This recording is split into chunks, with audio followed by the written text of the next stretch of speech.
Estamos de volta com Painel Cidadão. Retornamos então com o último bloco do Painel Cidadão e com o Dr. Vicente Oel, advogado especialista na área previdenciária. Vicente, nós falávamos no último bloco da questão da disparidade. Pessoas que trabalharam e contribuíram 35 anos, talvez se aposentem com valor menor do que aquele que contribuiu um ano, por exemplo, e se aposenta por invalidez. Duas questões nesse sentido. A aposentadoria por invalidez hoje ela é temporária. Ela tem que ser ratificada pelo menos daqui a 5 anos, né? Mais ou menos uma regra tal. E uma segunda questão em cima dessa diferenciação, dessa desigualdade, digamos assim, entre esses dois cidadãos. Um que contribuiu a vida inteira e outro que contribuiu um pequeno lapso de tempo. Na realidade, eu gostaria que você colocasse qual é o tempo mínimo hoje que o cidadão tem que ter de contribuição buscando a aposentadoria, completando aquela questão de anos trabalhados.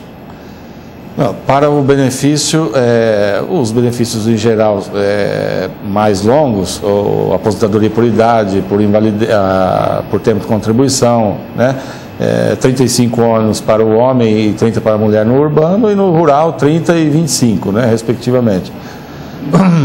Os trabalhos insalubres e perigosos, é o que você disse, 40% do período a mais trabalhado. Se ele só trabalhou nisso com 24 anos, ele poderia se aposentar. Já os benefícios temporários ou provisórios, como a aposentadoria por invalidez e o auxílio-doença, é necessário no mínimo 12 contribuições. Esse é o período mínimo para se adquirir vínculo ou carência, né? A gente fala. Após esse período, se ele parar de trabalhar, ele continua com o vínculo até um ano depois.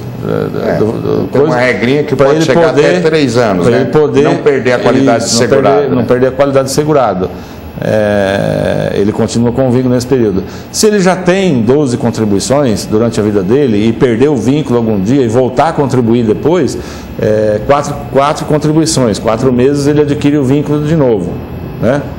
E com relação a algumas questões menores da lei, o que a gente percebe é que o INSS não está preparado para proporcionar para o cidadão a possibilidade dele utilizar de alguns desses institutos. Por exemplo, a reabilitação profissional. Ela é muito pouco utilizada pelo INSS. Acredito que não porque não deseje, não queira, até queira, entendeu? Mas o que falta é pessoal para trabalhar nessa área e fazer reabilitação. Assistente social, as empresas colaborarem com isso também, disponibilizarem empregos para quem está nessa área. O governo agora montou um banco de empregos que diz que o Ministério do Trabalho, junto com a Caixa Econômica Federal, vai fazer uma lista de empregos para que a pessoa que vai retirar o seguro-desemprego, antes de pedir o seguro-desemprego, seja destinado para um novo emprego, né? Espero que um melhor do que ele tenha tido, ou pelo menos igual ao que ele tenha tido.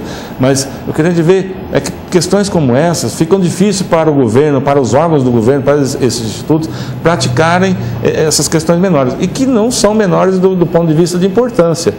Entendeu? São muito importantes. Existem pessoas, milhares de pessoas que poderiam ser reabilitadas, voltarem ao mercado de trabalho, mas não voltam porque sozinhas não têm condições para isso. O INSS deveria ajudar nesse sentido, o governo deveria ajudar nesse sentido. Tem um programa para incentivar isso, né? Nós temos uma série de pessoas se utilizando da aposentadoria por invalidez e do auxílio-doença, justamente porque os órgãos do governo não atuam no sentido de recolocar eles no mercado de trabalho novamente. E sozinho eles não conseguem. Qual é o percentual desse pessoal que talvez tivesse condição de retornar ao mercado de trabalho? Tem uma estatística disso? Não vi ainda, mas eu acredito que em torno de 40%. Nossa, é uma margem muito grande. Seria uma diminuição de custo para a Previdência Social muito grande. Pela atuação que a gente tem, pela clientela que a gente tem, eu calculo mais ou menos isso. 40% das pessoas poderiam voltar ao mercado de trabalho, sim. Bastaria alguém realocar eles ou ajudá-los nesse sentido, né? O que não tem emprego. Nós não podemos pegar, por exemplo, um trabalhador rural e querer trazer ele para a cidade, porque vai ser difícil. Aí né? não é readaptação, não é. Né? Aí é forçar uma situação. Nós não podemos pegar um piloto de avião que foi 30 anos piloto de avião e querer colocar ele para trabalhar na roça. Não é por aí, né? É verdade. Nós temos que ter bom senso com isso daí e tentar encaixar a pessoa mais ou menos naquilo que ela já trabalhou. Né? É verdade. Vicente, nós falamos aqui de todas as aposentadorias, esquecemos de uma especificamente, aposentadoria por idade, né? 60 anos mulher e 65 homem. Qual é o tempo de contribuição que esse cidadão teria que ter? Também tem um limite de contribuição. No mínimo 15 anos. Hoje já chegamos... Aquela regra de transição que você citou, né?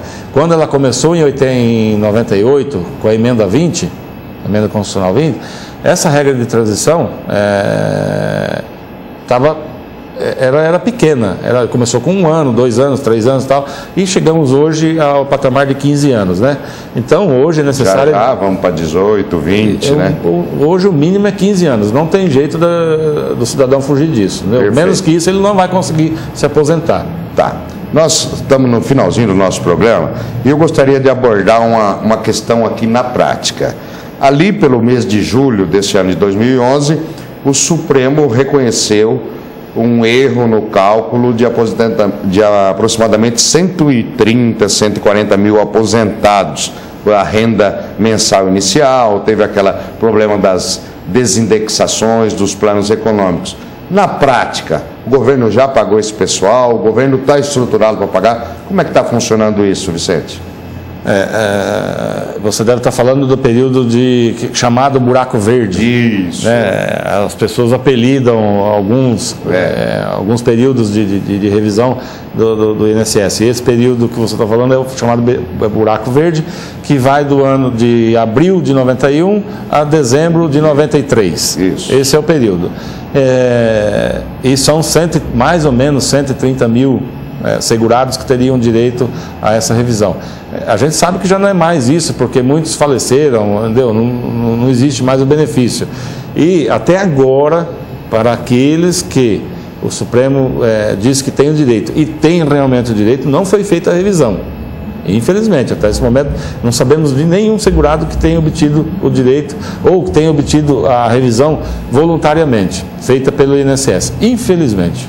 Pois é, nós voltaremos num outro programa abordando, olha, esse é um assunto importantíssimo, o governo prometeu que pagaria aí, faria a revisão dos aposentados e, segundo o doutor Vicente, não foi feito. Nos próximos programas aí nós vamos abordar esse assunto e trazer essa informação. Agradecendo imensamente a sua presença, abrilhantou demais o nosso programa, doutor Vicente. Muito obrigado. Eu que agradeço, muito obrigado.